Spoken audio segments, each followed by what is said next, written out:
शिक्षा सेवा चयन आयोग के खिलाफ आंदोलन स्थगित। नमस्कार दोस्तों, आज है 7 अक्टूबर 2025 और जान लेते हैं आज की महत्वपूर्ण खबरें।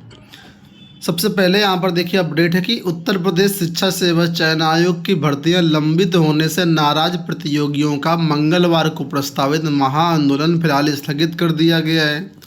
आयोग के सचिव से वार्ता के बाद एडीएम सिटी सत्यम मिश्रा ने प्रतियोगियों को भर्तियों को लेकर के जल्द स्थिति स्पष्ट करने का आश्वासन दिया। इसके बाद प्रतियोगी मान गए, लेकिन जल्द निर्णय न होने पर 12 अक्टूबर को प्रस्तावित पीसीएस परीक्षा के बाद फिर से बड़े आंदोलन की चेतावनी दी है। 2 साल पहले गठित आयोग अभी तक कोई भी भर्ती नहीं कर पाया है। इस बीच प्रोफेसर डॉक्टर कीर्ति पांडे के अध्यक्ष के पद से इस्तीफा देने के बाद प्रतियोगियों में गतिरोध और बढ़ गया है। असिस्टेंट प्रोफेसर भर्ती के साक्षात्कार के बाद प्रवक्ता भर्ती परीक्षा भी स्थगित कर दी गई है। इससे नाराज युवा मंच की ओर से मंगलवार को सिविल लाइंस स्थित पत्थर गिरजाघर के पास धरना प्रदर्शन की घोषणा की गई थी। इस आंदोलन को कई अन्य छात्र संगठनों का भी समर्थन प्राप्त था। इसी क्रम में सोमवार को एडीएम सिटी ने युवा मंच के प्रतिनिधिमंडल से वार्ता की। तो कुल मिलाकर के तस्वीरों में मैं आपको दिखाऊंगा थोड़ी देर में कि कहा गया है कि अब यह आंदोलन फिलहाल नहीं होगा, 12 के बाद होगा अगर मांगे नहीं मानी गई तो। यहाँ देखिए दूसरी अपडेट है कि अशासकीय सहायता प्राप्त महाविद्यालयों में भर्ती का मामला नहीं खत्म हो रहा विवाद।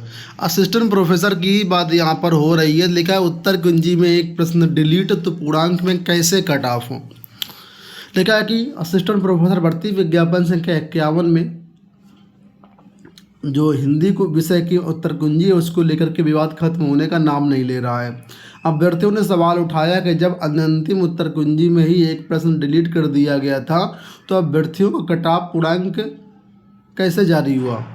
अभ्यर्थियों का कहना है कि लिखित परीक्षा में कुल 100 प्रश्न 30 सामान्य अध्ययन और 70 मुख्य विषय से पूछे गए थे। बहुविकल्पीय प्रकार के प्रत्येक प्रश्न पर 2 अंक निर्धारित थे, यानी कि लिखित परीक्षा का पूर्णांक 200 अंक का था। नियमानुसार किसी भर्ती के बीच में परीक्षा का पूर्णांक बदला नहीं जा सकता है। प्रश्न डिलीट किए जा सकते हैं, सीटें घट बढ़ सकती हैं, पर पूर्णांक नहीं बदल सकता है। आयोग ने आपत्ति लेने से पहले स्वतः प्रश्न संख्या 95 डिलीट कर दिया। कुल प्रश्नों की संख्या 200 की बजाय 99 हो गई, पर पूर्णांक 200 अंकों का ही रहेगा। यानी अब एक सवाल पर 2 अंकों की बजाय 2.020 अंक मिलेंगे। ऐसी स्थिति में मेरिट का पूर्णांक में रहना संभव नहीं हो पाया, उसका दशमलव में अंक आना लाजमी है। तो फिर कैसे किया आयोग ने। ठीक है, तो ये एक छात्रों के बीच प्रश्न है जो कि हजम नहीं हो रहा है और छात्र इसको लेकर के परेशान हैं। यहाँ देखिए अपडेट है कि सप्ताह भर में समय सारणी जारी ना होने पर धरना देंगे जूनियर एडेड अभ्यर्थी। आप लोग जानते हैं कि जूनियर एडेड शिक्षक भर्ती के लिए शासनादेश जारी कर दिया गया है, लेकिन अभी तक प्रक्रिया आगे नहीं बढ़ी है। तो इसी के बारे में यहाँ पर अपडेट है कि वर्ष 2021 की 1894 पदों पर जूनियर एडेड शिक्षक भर्ती पूरी करने की मांग हाई स्कूल के छात्रों के बाद शासन से भी मार्ग प्रशस्त हो गया है, लेकिन इसके बावजूद भर्ती प्रक्रिया ठप पड़ी है।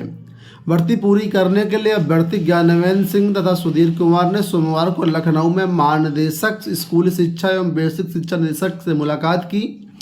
अधिकारियों को बताया कि भर्ती पूरी करने के लिए 19 सितंबर को शासनादेश जारी कर दिया गया है, लेकिन प्रक्रिया शुरू करने के संबंध विभाग से अब तक आदेश नहीं जारी किया गया है।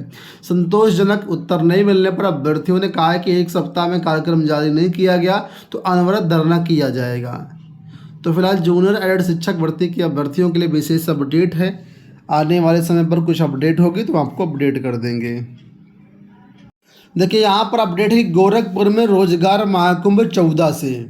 प्रदेश के युवाओं को विदेश में रोजगार के अवसर दिलाने के उद्देश्य से श्रम व सेवायोजन विभाग की ओर से रोजगार महाकुंभ 2025 का आयोजन किया जा रहा है। ये 2 दिवसीय आयोजन 14 और 15 अक्टूबर को गोरखपुर स्थित मदन मोहन मालवीय प्रौद्योगिकी विश्वविद्यालय में होगा। इसमें संयुक्त अरब अमीरात यानी यूएई और ओमान की कंपनियों में चयन के अवसर मिलेंगे। 10,655 पदों पर भर्तियां की जाएंगी। इसमें construction worker, supervisor, ringing, mobile pump operator और कई तरह के पद रहेंगे।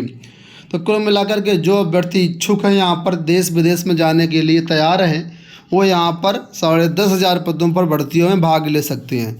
वेतन कितना मिलेगा देखिए, तो यूएई और ओमान में 6 पद हैं और 1,20,760 रुपये मिलेगा। मोबाइल पंप ऑपरेटर के लिए 90,643 रुपये है, 50 पद हैं। इसी तरीके देखिए अलग अलग यहाँ पर पद हैं और अलग अलग यहाँ पर वेतनमान है। तो अगर आप चाहें तो यहाँ पर जा सकते हैं। यहाँ देखिए अपडेट की जवाबदेही से क्यों घबराते हैं ये आयोग। उत्तर प्रदेश लोक सेवा आयोग की समीक्षा अधिकारी भर्ती प्रारंभिक परीक्षा का परिणाम हाल ही में घोषित हुआ है, लेकिन परिणाम आने के बाद आयोग ने संशोधित उत्तर कुंजी जारी नहीं की। ठीक इसी प्रकार अशासकीय सहायता प्राप्त महाविद्यालय में विज्ञापन संख्या 51 के तहत असिस्टेंट प्रोफेसर का रिजल्ट जारी किया गया, लेकिन उसमें अभी फाइनल आंसर की जारी नहीं की गई। यह स्थिति तब है जब इन दोनों ही परीक्षाओं के कई प्रश्नों पर अभ्यर्थियों ने साक्ष्यों के साथ आपत्तियां की थी। अंतिम उत्तर कुंजी जारी न होने से अभ्यर्थियों में ऊहापोह की स्थिति है।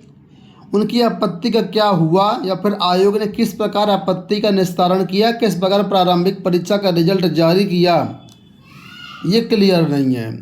तो यहाँ पर छात्रों का कहना है कि आयोग घबराते हैं कि कहीं हमारी पोल ना खुल जाए, चाहे वो लोक सेवा आयोग हो चाहे वो शिक्षा सेवा चयन आयोग है। इसी प्रकार कई भी और आयोग हैं जो ये हरकतें करते हैं। तो इस पर छात्रों ने प्रतिक्रिया दी है कि आखिर आयोग घबराते क्यों हैं, आयोग पारदर्शिता के साथ काम क्यों नहीं करते हैं। जब भर्ती में पूरी पारदर्शिता है तो अंतिम उत्तर कुंजी जारी करने में क्या समस्या है, जारी करो उसकी। चलिए बढ़ते हैं अगली अपडेट की तरफ। डीएलएड परीक्षाओं को लेकर के अपडेट है। आप लोग जानते होंगे डीएलएड की परीक्षाओं के लिए कार्यक्रम जारी किया गया था, लेकिन कुछ ऐसी परीक्षा तिथियां हैं जो अन्य तिथियों से टकरा रही हैं, तो छात्र यहाँ पर परीक्षा में फेरबदल की मांग कर रहे थे। तो उसी के बारे में अपडेट है कि छात्रों के घेराव के बाद 3 दिन में परीक्षा तिथि बदलने का मिला आश्वासन। डीएलएड प्रथम सेमेस्टर व तृतीय सेमेस्टर परीक्षा की तिथि छठ पूजा और यूपी पुलिस ऑपरेटर भर्ती परीक्षा से टकराने पर अभ्यर्थियों ने सोमवार को परीक्षा न्याय प्राधिकारी कार्यालय घेराव किया। अभ्यर्थियों ने जोरदार नारेबाजी करते हुए परीक्षा तिथि में बदलाव की मांग की।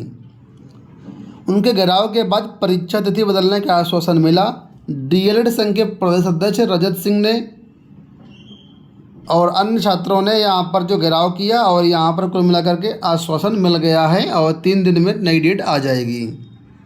यहाँ पर देख सकते हैं कि डीएलएड की 1 दिन की सेमेस्टर परीक्षा टलना तय। छात्रों की तस्वीरें यहाँ पर हैं और अभी जो नया शेड्यूल है ज़्यादा नहीं, 1 दिन का जो टाइम टेबल है वो बदलेगा। अंत में यहाँ पर अपडेट के बीएड पास परिषदीय शिक्षकों को कराएंगे 6 माह का ब्रिज कोर्स। परिषदीय विद्यालय में पढ़ा रहे बीएड डिग्री धारकों शिक्षकों को बेसिक शिक्षा विभाग 6 महीने का ब्रिज कोर्स कराएगा। यह कोर्स एनआईओएस संस्थान से ऑनलाइन कराया जाएगा। शासन ने इसकी विस्तृत समय सारणी जारी कर दी है। कोर्स के लिए 1 नवंबर से आवेदन होंगे। तो जो भी अभ्यर्थी प्राइमरी में चयनित हुए हैं, जो बीएड हैं, उनको ये कोर्स करना होगा। 6 महीने का कोर्स ये है, ठीक है। इसके बाद ही उनकी नौकरी पक्की मानी जाएगी। तो 15 नवंबर तक यहाँ पर आवेदन कर सकते हैं, ठीक है। इसके बाद जो है आपका जो है पहले चरण का प्रशिक्षण जो है 1 दिसंबर से शुरू होकर के 30 मई 2026 तक चलेगा। तो दोस्तों ये हो गई आज की सारी अपडेट। इस वीडियो में इतना ही। धन्यवाद।